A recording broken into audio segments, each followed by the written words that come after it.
第14届台湾国际纪录片影展今仔日开幕。今年台湾和国际纪录片总共有134部参与影展。今年的开幕片是台湾的摄影大师张照堂在1970年代翕的纪录片《纪念陈达甲王俊祭典》，会当听到较古早的乡村民谣，和看到英国台南烧王俊的真实记录。另外，今年正特别的有一部分，就是有展览到1930年到70年代以来，一般民众翕的家庭影像，会当看到咱台湾无共时代的生活风景。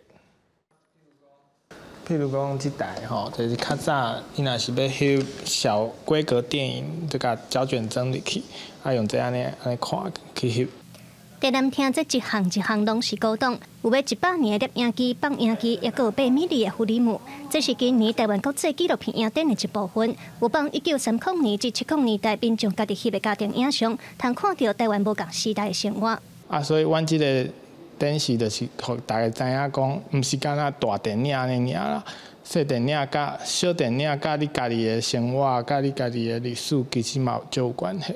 透过展览，希望互大家了解，其实纪录片离咱的生活真远，无遮尔恶亲近。台湾国际纪录片影展由国家电影甲视听中心主办，今年的开幕片是已经逝世摄影大师张照堂老师在1970年代拍的纪录片《纪念陈达和王俊祭典》。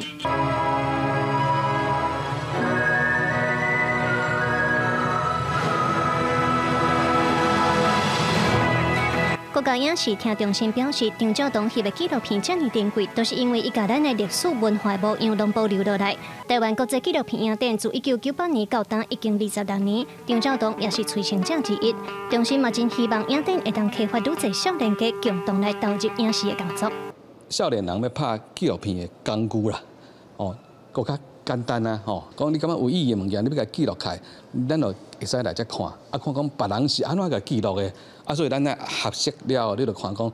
知影有一天我就看到一些物件，我嘛会使安尼甲记录起来。第14届台湾国际纪录片影展自5月初10开幕，办到5月19。这段期间，包括台湾和国际参与的纪录片总共有134支，包括台湾探讨移港议题的9场和国际陆俄战争等等的纪录片，拢看得到。记者卢尚如、郑俊尧、新北报道。